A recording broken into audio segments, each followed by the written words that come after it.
The story opens in Denmark during the Viking Age. High up on a mountain, a massive giant is joyfully playing with his young son, a small troll. But their peace doesn't last long. A tribal chief from Denmark approaches with his men on horseback, coming to kill the giant. From the mountaintop, the giant spots them in the distance.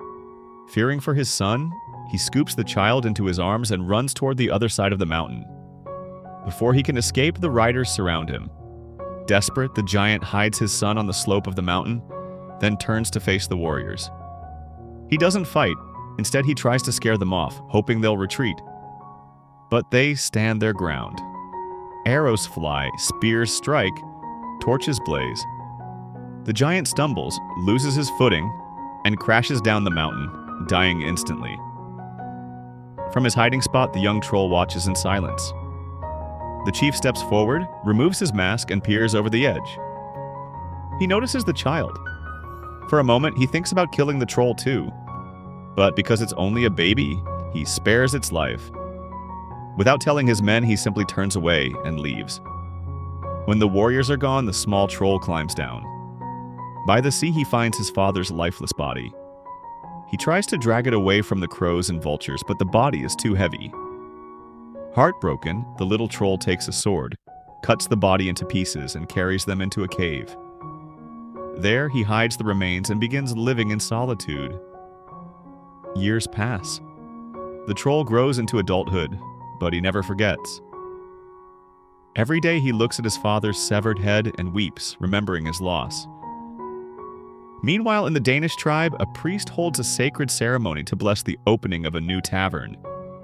He proudly tells the chief that the tavern is ready. But far away, the troll who has been waiting for vengeance finally steps out of his cave. That same evening, while Viking warriors drink and celebrate inside the tavern, the troll arrives. He kills the guard outside, smashing his skull, then storms in.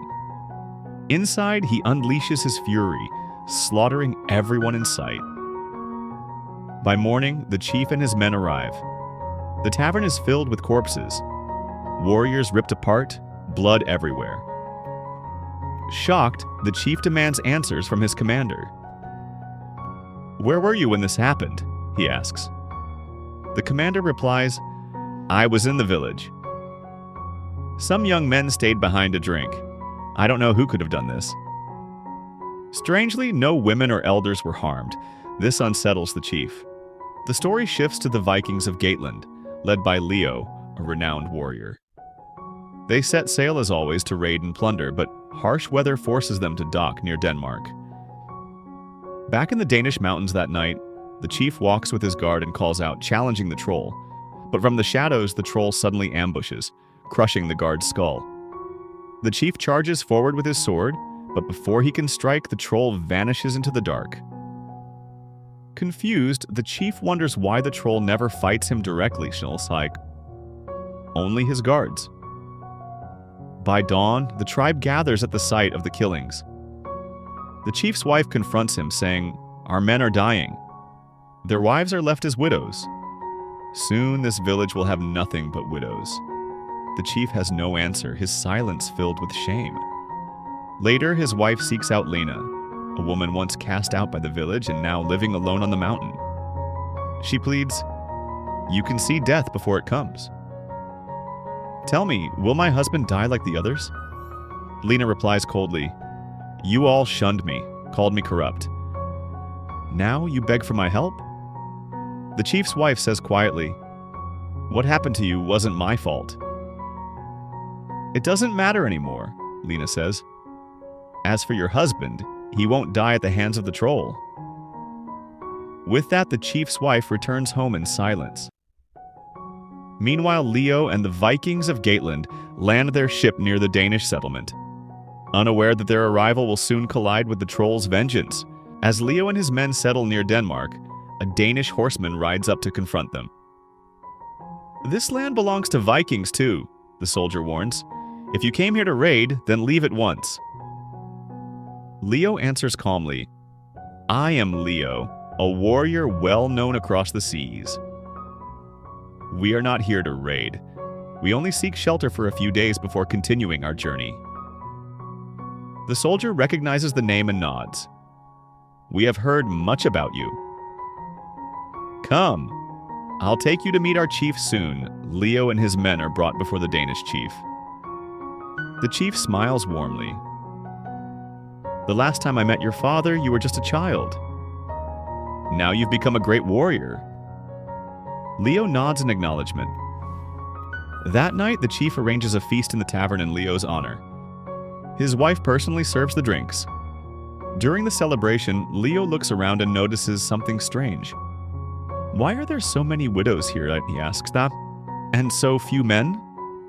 The chief lowers his voice and tells him about the troll, the nightly killings that have taken the lives of many of their warriors.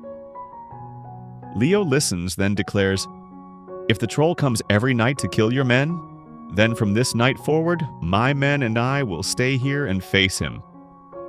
When the feast ends, the chief, his wife, and the others return home. Leo, his warriors, and a few of the tribe remain inside the tavern waiting. At midnight, the troll appears. First, he circles a priest outside, sniffing him curiously. Then he approaches the tavern door, breathing deep, as though trying to tell whether the men inside are locals or outsiders.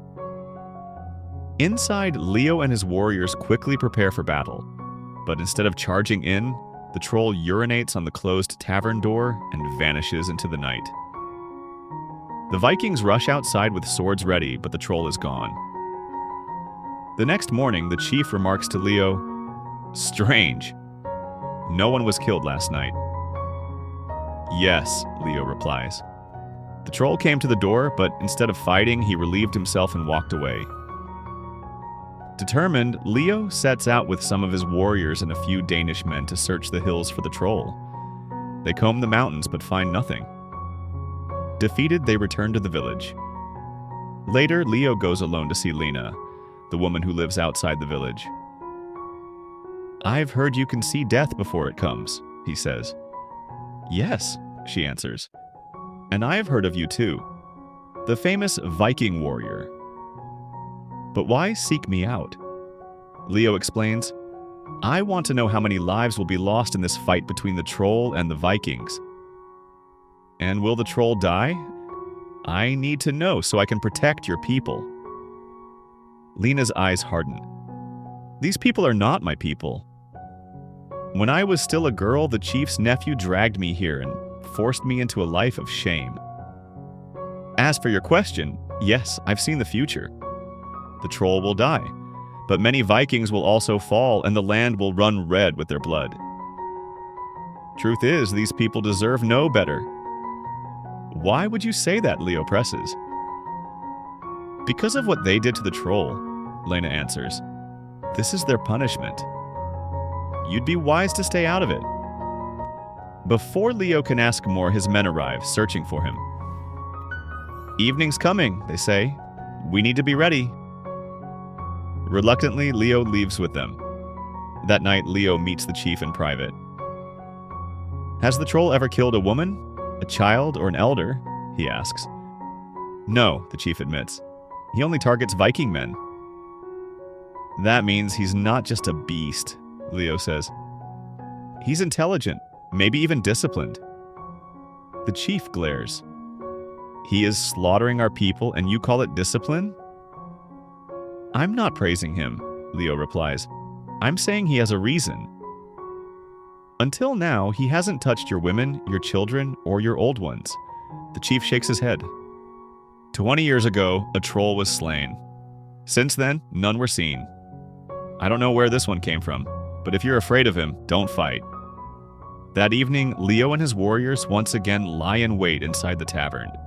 They hear the troll outside and rush out with weapons drawn, but the troll is nowhere to be found.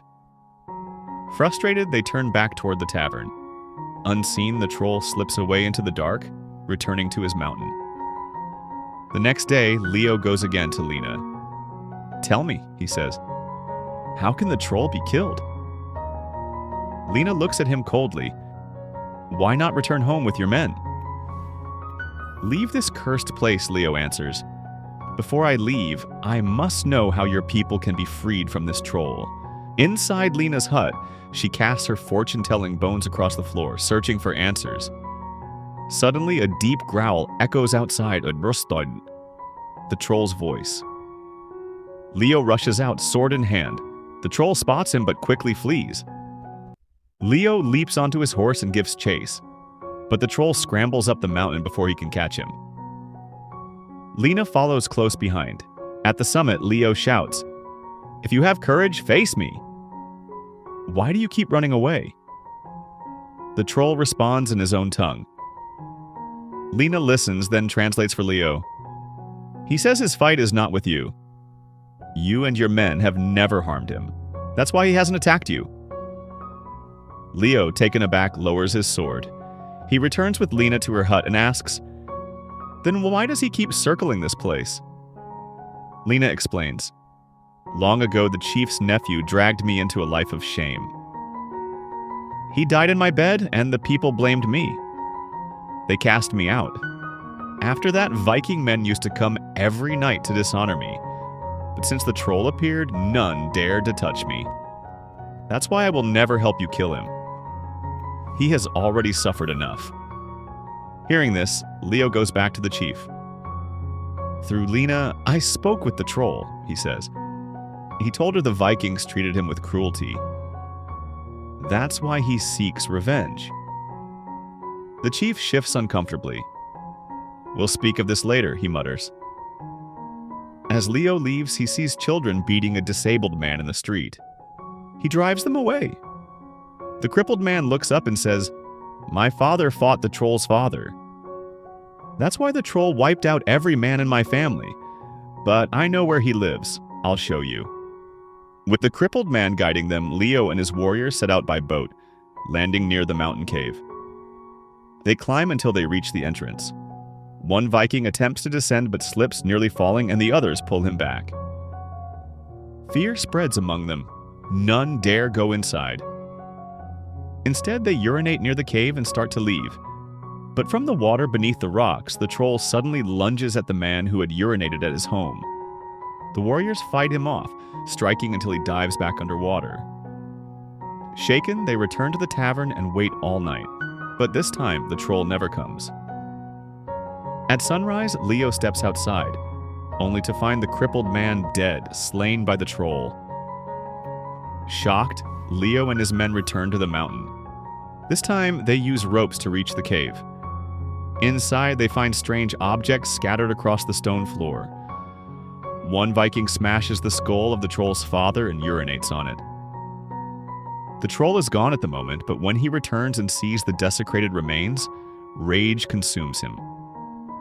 That night, while the Vikings sleep inside the tavern, the troll storms in. He kills the man who broke his father's skull, tearing him apart. Leo rises and clashes with him, but the troll's strength is overwhelming.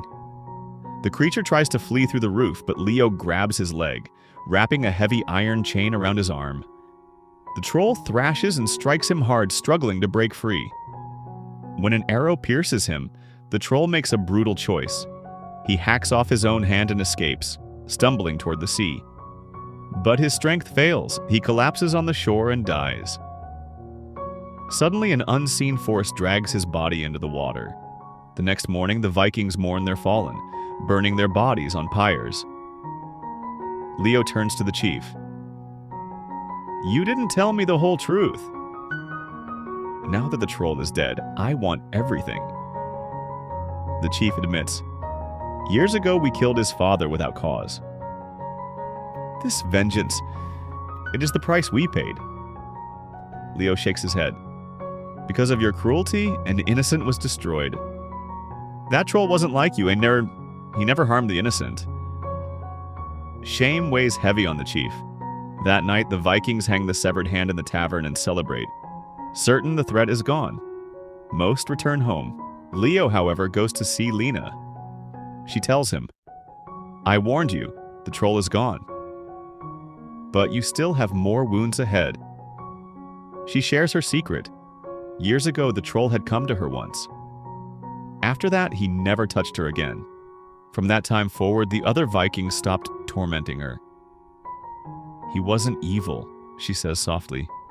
"He only carried the pain of his childhood." As they speak, she and Leo grow closer, and they end up in each other's arms. But at midnight, the troll's mother storms into the village. She kills a priest on her way, then enters the tavern and slaughters every Viking inside. She takes her son's severed hand and vanishes. By dawn, a young boy secretly approaches Lena. She hides him and quietly slips away with him. Meanwhile, the Vikings assume the troll has returned and is behind the killings. They hunt for him along the shore, where they find a comrade's severed head. Leo grows suspicious. He believes the troll may still live. He rushes to the cave, dives through the water, and finds the troll's corpse lying on a rock. But from behind, his mother ambushes him, choking him with her claws. Struggling, Leo grabs a stone and smashes her head, then seizes a sword and drives it through her. At that moment, the young boy appears holding a blade. Leo realizes the truth. This is the son of Lena and the troll. He lowers his weapon and lets him go. Later, Leo returns to the tribe. "I'm leaving," he tells the chief. "The troll and his mother are dead." Before departing, he meets Lena one final time. He warns her, "If they discover the troll left a son, they'll kill you both." Lena answers calmly, "Then this secret will remain between us." She walks away. In the end, Leo builds graves for the troll and his mother outside Lena's hut. From a distance, the boy watches with tears in his eyes. Then Leo departs with his men, sailing back to Gateland, and so the story ends.